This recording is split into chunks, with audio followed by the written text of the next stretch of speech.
வணக்கம். உங்களுக்காகவே நாம பிரத்யேகமா கொண்டு வந்திருக்கிற இந்த புது டீப் டைவ்ல ஒரு ரொம்பவே வித்தியாசமான ஆழமான உலகத்துக்குள்ள நம்ம நுழைய போறோம். கண்டிப்பா. நீங்க அனுப்பின இந்த ஆதாரங்களை வச்சு பார்க்கும்போது ஒரு பெரிய உளவியல் மாற்றமே நமக்குள்ள நிகழும் தோணுது. ஆமாங்க. குறிப்பா 1986ல உருகுவே நாட்டுல, அந்த புண்டாட்டல் எஸ்டே அப்படிங்கிற நகரத்துல கரெக்ட், அமெரிக்காவை விட்டு வெளியேறின பிறகு அந்த நெருக்கடியான காலகட்டத்துல ஓஷோ தன்னோட சந்நியாசிகளுக்கு பேசின உரைகள் தான் இது. பியாண்ட் சைக்காலஜி அப்படிங்கிற தலைப்புல அமைஞ்ச இந்த உரைகளோட எபிசோட் 9 நாம இன்னைக்கு அலச போறோம். இந்த உரைகள் வெறும் உளவியலை மட்டும் பேசல, உளவியலோட வரம்புகளை தாண்டி தியானம்ங்கிற அந்த எல்லையற்ற வெளிக்குள்ள நம்ம கூட்டிட்டு போகுது. இந்த ஆதாரங்களோட முக்கிய நோக்கமே ஆன்மீகம் பத்தி நாம காலங்காலமா வச்சிருக்கிற போலி நம்பிக்கைகளை உடைச்சு உண்மையான அமைதிக்குள்ள நுழைவதுதான். வாங்க அந்த அமைதிக்குள் நுழைவோம். அதோட பின்னணியும் இங்க ரொம்ப முக்கியம். இந்த உரைகள்ல ஓஷோ முன்வைக்கிற பார்வைகள் எல்லாமே மனிதர்களோட மனசுக்குள்ள ரொம்ப ஆழமா வேரூன்றி இருக்கிற ஒரு விதமான ஏழ்மையை கொண்டாடும் மனநிலையை நோக்கி கடுமையான விமர்சனமா இருக்கு. அதாவது ஆன்மீகம்னா வறுமையில வாடணும், உலக ஆசைகள் எல்லாம் விட்டுடணும்னு நம்ம நம்பிட்டு இருக்கோம் இல்லையா? ஆமா. அந்த பௌதீக வாழ்க்கையையும் ஆன்மீகத்தையும் எப்படி ஒன்னா இணைக்கலான்னு அவர் பேசுற விதம் இதுவரைக்கும் நாம் கேள்விப்படாத பல புதிய கோணங்களை நமக்கு தருது. சரி, இத கொஞ்சம் விரிவாக பார்ப்போம். இப்போ ஓஷோவை பத்தி யாரு பேசினாலும் முதல் கேள்வியா நிக்கிறது அந்த ரோல்ஸ் ராய்ஸ் கார்கள் தான். அந்த 93 ரோல்ஸ் ராய்ஸ் கார்கள். ஒரு சந்நியாசிக்கு எதற்கு அத்தனை கார்கள்? நீங்க கொடுத்திருக்கிற இந்த ஆதாரங்கள்ல அவர் இதுக்கு ரொம்ப நேரடியாகவே பதில் சொல்றாரு. தன்னிடம் இருந்த கார்களைத்தான் ஓட்டுவதற்காக வாங்கவில்லைங்கிறத அவர் எந்த ஒளிவு மறைவும் இல்லாம சொல்றாரு. ஏன்னா ஒரே மாடலை கொண்ட 93 கார்களை ஒருத்தரால ஒரே நேரத்துல பயன்படுத்த முடியாது. அது அவருக்கும் நல்லாவே தெரியும். அப்புறம் எதற்கு அத்தனை கார்கள்? அவர் ஏன் அதை செய்தாருன்னு யோசிக்கும்போது அதுக்கு பின்னாடி இருக்கிற உளவியல் ரொம்பவே பிரமிப்பா இருக்கு. அந்த ரோல்ஸ் ராய்ஸ் கார்களை நாம ஒரு ஆடம்பர பொருளா மட்டும் பார்க்க கூடாது. ஓஷோ அது ஒரு உளவியல் கருவியா, ஒரு டிவைஸா தான் பயன்படுத்தியிருக்காரு. ஒரு டிவைஸ்? ஆமா. மனிதர்களோட ஆழ் மனசுல புதைஞ்சு கிடைக்கிற பொறாமைய, அவங்களோட போலித்தனத்தை அப்படியே வெளிக்கொண்டு வர்றதுக்கான ஒரு உத்தி இது. கொஞ்சம் யோசிச்சு பாருங்க. காலங்காலமா ஆன்மீகங்கிற பேர்ல இங்க இருக்கிற சாமியார்கள் என்ன செஞ்சிருக்காங்க? தங்களை ரொம்ப ஏழைகள் போலவும் எளிமையானவர்கள் போலவும் காட்டிக்கிட்டு சாதாரண மனிதர்களோட அகங்காரத்தை வருடி கொடுத்திருக்காங்க. கரெக்ட். நாம தான் உலக வாழ்க்கையில மாட்டிக்கிட்டோம். இந்த சாமியார் பாருங்க எதையும் விரும்பாத மகானா இருக்காரு அப்படின்னு சாதாரண மக்கள் நினைக்கிறப்போ அவங்களுக்கு அந்த சாமியார் மேல ஒரு போலி மரியாதை வருது. ஓஷோ இந்த மனநிலையத்தான் வன்மையாக கண்டிக்கிறாரு. மனித சமூகம் முழுவதுமே தங்களைத்தானே வருத்திக் கொள்வத ஒரு விதமான மனநோயா, அதாவது மாசோகிசத்தை ஒரு ஆன்மீக சாதனையா கொண்டாடிட்டு இருக்கு. அந்த மாசோகிசம்ங்கிற வார்த்தை தான் இங்க ரொம்ப முக்கியம். ஒரு சாமியாருக்கு கார் இல்லனா அல்லது அவர் பல நாட்கள் பட்னி கிடந்தா மக்கள் அவர் மேல பொறாமப்பட மாட்டாங்க, மாறாக பரிதாபப்படுவாங்க. அந்த பரிதாபம் தான் மரியாதையா மாறுது. ஆமா, அவர் நம்ம விட உயர்ந்தவர், ஏனென்றால் அவர் நம்மை காட்டிலும் அதிகமாக துன்பப்படுகிறார் என்றொரு விசித்திரமான மாயைய மக்கள் நம்புறாங்க. ஆனா ஓஷோ மக்களின் அந்த போலி மரியாதைய தேடவே இல்ல.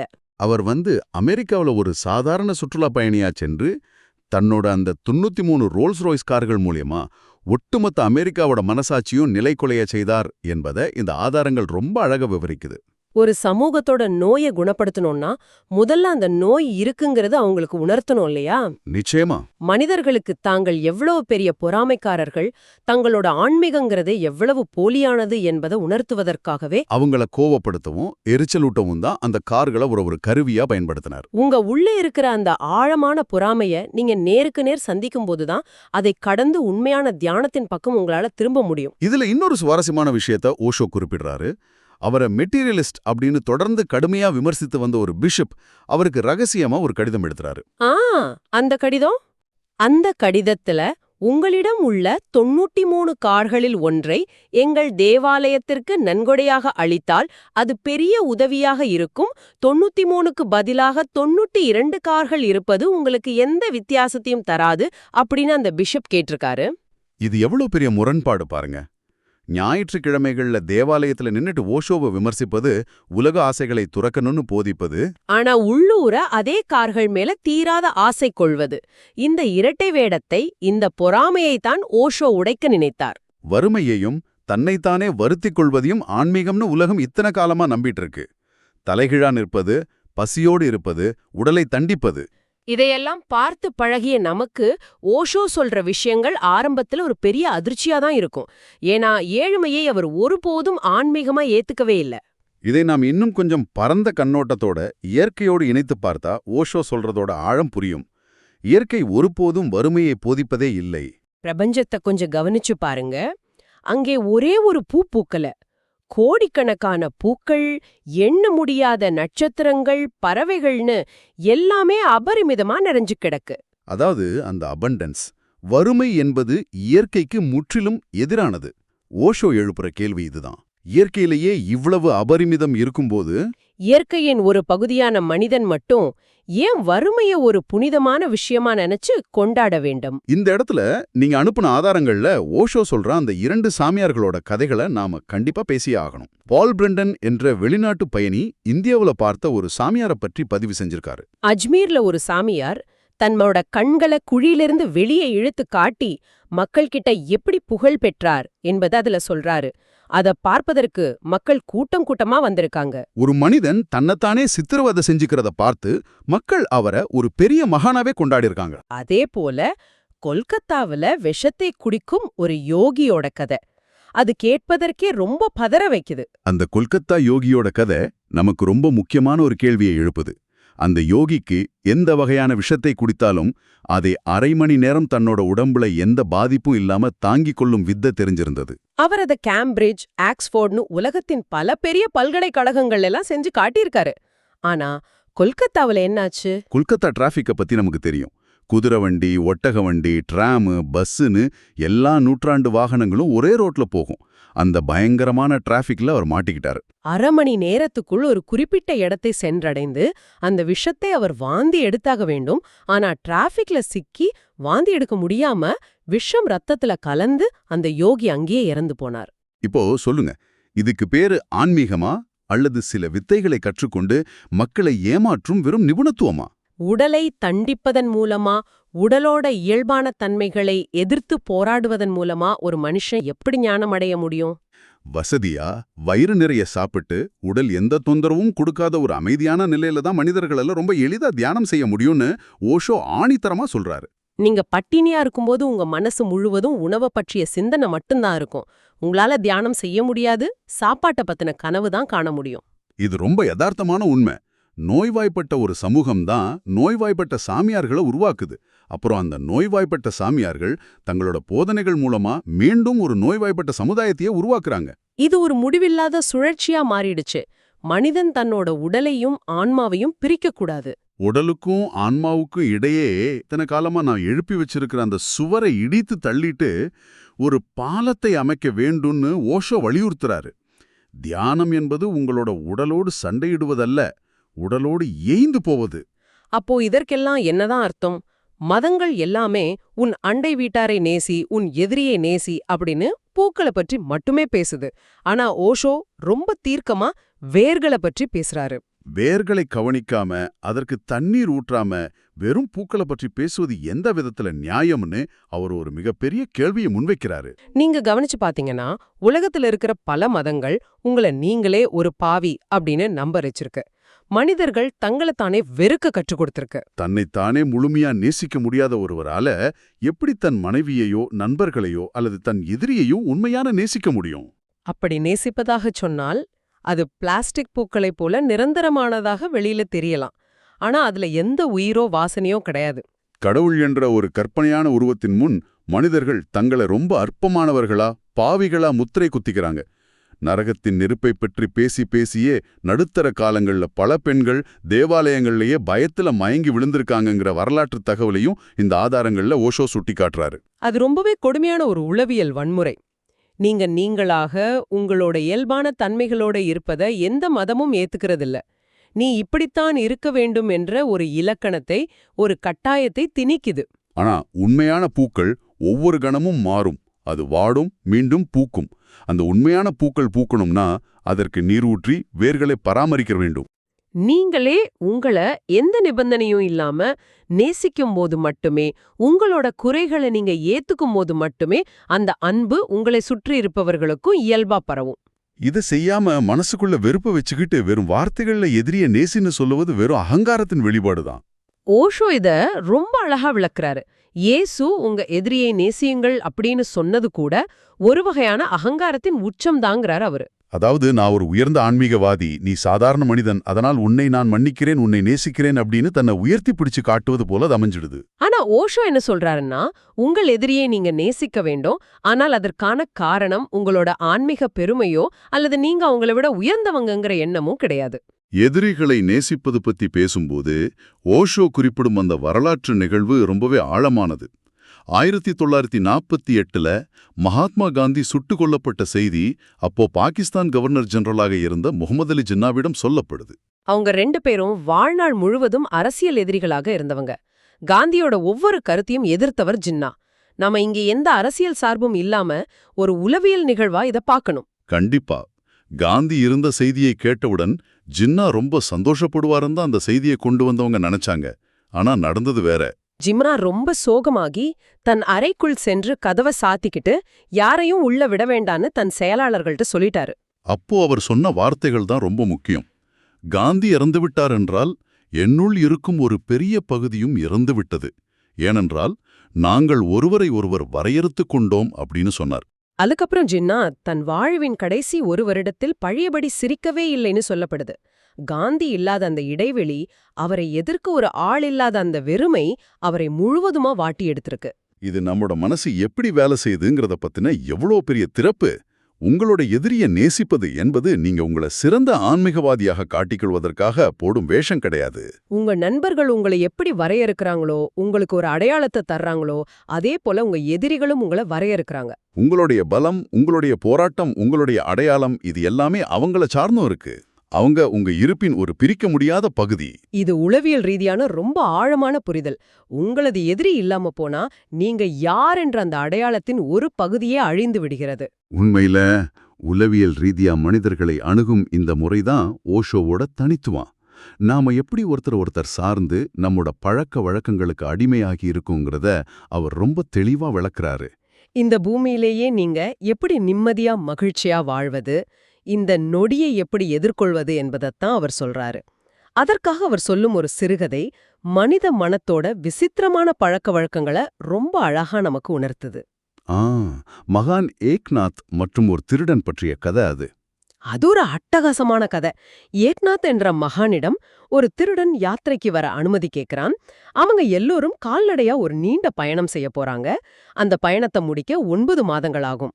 ஏக்நாத் அந்த திருடன் கிட்ட ஒரு நிபந்தனை விதிக்கிறாரு. இந்த 9 மாதங்களுக்கும் நீ யாரிடமும் எதுவும் திருடக்கூடாது. அப்படி இருந்தா நீ வரலாம். அந்த திருடனோ உறுதியா வாக்குறுதி அளிக்கிறான். ஆனா பயணம் தொடங்கி சில நாட்களிலேயே அந்த யாத்திரை குழுவுல ஒரு பெரிய குழப்பம் வருது. ஒருவருடைய பையில இருந்த பொருள் காலையில பார்த்தா வேற ஒருத்தர் பையில இருக்கு. யாருடைய பொருளும் திருடு போகல, தொலைஞ்சும் போகல. ஆனா அது இருக்க வேண்டிய இடத்துல இல்லாம மாறி மாறி இருக்கு. இதனால குழப்பம் அடைந்த ஏக்நாத் ஒரு நாள் நள்ளிரவுல விழித்திருந்து என்ன நடக்குதுன்னு பாக்குறாரு. அந்த திருடன் மத்தவங்க தூங்குன பிறகு அவங்க பைகள்ல உள்ள பொருள்களை எடுத்து வேறொருவர் பையில மாற்றி வச்சிட்டு இருக்கான். ஏக்நாத் அவனை கையும் களவுமா பிடிச்சு, நீ திருடமாட்டன்னு வாக்குறுதி அளித்தாயே, அப்புறம் ஏன் இப்படி செய்யற அப்படின்னு கேக்குறாரு. அதுக்கு அந்த திருடன் சொல்ற பதில் தான் நம்ம எல்லாரோட மனநிலையும் அப்பட்டமா காட்டுது. நான் யாருடைய பொருளையும் திருடி என் பையில வச்சுக்கல. ஆனா திருடுவது என் வாழ்நாள் பழக்கம். அந்த பழக்கத்தை பயிற்சி செய்வதற்காக ஒரு பொருளை எடுத்து வேறொருவர் பையில மாற்றி வைக்கிறேன். இதைச் செய்யலேன்னா என்னால நிம்மதியா தூங்கவே முடியல. 9 மாதங்கள் கழித்து நான் என் களையை, என் பழக்கத்தை மறந்துவிடக்கூடாதல்லவா அப்படின்னு சொல்றான். இது ஒரு அற்புதமான நகைச்சுவை கலந்த உதாரணம். ஏக்நாதும் அவனது மனநிலைய புரிஞ்சுகிட்டு, சரி தினமும் 1 மணி நேரம் மட்டும் இதை செஞ்சுக்கோ, ஆனா பொருட்களை முகாமுக்கு வெளியே கொண்டு போகாத அப்படின்னு சமரசம் செய்றாரு. இந்த இடத்துல நீங்க கொஞ்சம் ஆழமா யோசிச்சு பார்க்கணும். பூமியில வாழ்நாள் முழுவதும் உங்களை நீங்களே தண்டித்துக் கொண்டு கவலைப்பட்டு துன்பப்பட்டு பழகிவிட்டால், நாளைக்கே உங்களுக்கு நீங்க நம்புற அந்த ஸ்வர்க்கம் கிடைச்சு அங்கே உங்க கையில ஒரு வீணையையோ அல்லது ஒரு இனிமையான இசைக்கருவியையோ கொடுத்தால் உங்களால எப்படி வாசிக்க முடியும்? எப்படி சந்தோஷமா இருக்க முடியும்? உங்களால அங்க போய் சந்தோஷத்தை கொண்டாடவே முடியாது. நீங்களும் அந்த திருடனு போல உங்களது பழைய துன்ப பழக்கங்களையும் அங்கும் தேடுவீர்கள். அதனாலதான் ஓஷோ சொல்றாரு, சொர்க்கத்துக்காக நாளை வரை காத்திருக்க வேண்டியதில்லைன்னு. இங்கேயே இந்த பூமியிலேயே இந்த நிமிஷத்திலேயே சந்தோஷமா அன்பா இருப்பது சாத்தியம். தியானம் என்பது உடலையும் ஆன்மாவையும் இணைக்கும் ஒரு பாலம். அவற்றுக்கிடையே சுவர் எழுப்புவதோ உடலோட போராடுவதோ தியானம் கிடையாது. நீங்க பூமியிலேயே மகிழ்ச்சியா இருக்க பழகிக்கிட்டாதான் அது எந்த இடமா இருந்தாலும் உங்களால மகிழ்ச்சியை வெளிப்படுத்த முடியும். காலம் காலமா துன்பப்படுவதை ஒரு ஆன்மீக சாதனையாக கற்பித்த சமூகத்தின் மீது அவர் வைக்கும் மிக கடுமையான விமர்சனமே இதுதான். உங்களை நீங்களே வருத்திக் கொள்ளும், குறைத்து மதிப்பிடும் எந்த ஒரு விஷயமும் ஆன்மீகம் ஆகாது. அது ஒரு வகையான உளவியல் நோய். உண்மையான ஆன்மீகம் என்பது தற்போதைய தருணத்துல இயற்கையோடு இயைந்து உங்களை நீங்களே முழுமையா ஏற்றுக்கொண்டு வாழ்வதுதான். அதற்காக தான் அவர் வேர்களை பற்றி இவ்வளவு அழுத்தம் திருத்தமா பேசுறாரு. உங்களுக்கு நீங்களே நேர்மையா இருக்கணும். உள்ள பொறாமைய வச்சுக்கிட்டு வெளிய துறவியா நடிக்கிறத விட அந்த பொறாமைய நேருக்கு நேர் சந்திப்பது சிறந்தது.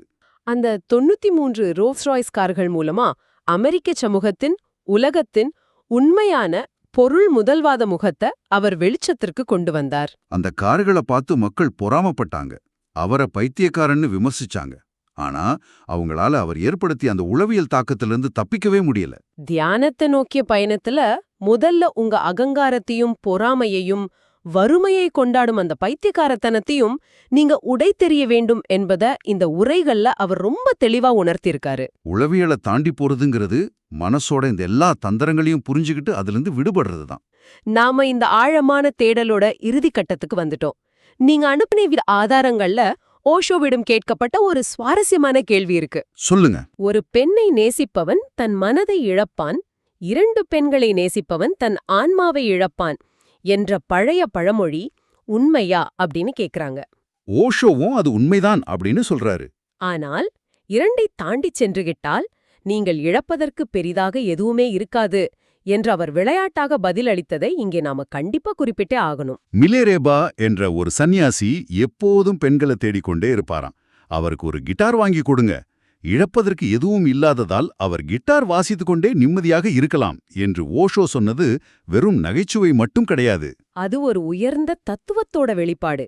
மனசு, ஆன்மா அப்படின்னு எல்லா வகையான சுமைகளையும் இறக்கி வச்சிட்டு எந்த பற்றுதலும் எதிர்பார்ப்புகளும் இல்லாம இலகுவா இருப்பதே உண்மையான ஆன்மீகங்கிறத எவ்வளவு எளிதா சொல்லிட்டாரு. மனதையும் தாண்டி உங்களை சுற்றியுள்ள சமூகத்தின் எந்த கட்டாயங்களும் இல்லாமல் வாழ்வதே அந்த இலகுவான தன்மை. இன்றைய தேடல் ஆன்மீகம் பத்தியும் நம்ம மனசு பத்தியும் உங்களுக்கு பல புதிய சிந்தனைகளை திறந்திருக்கும் நம்புறோம்.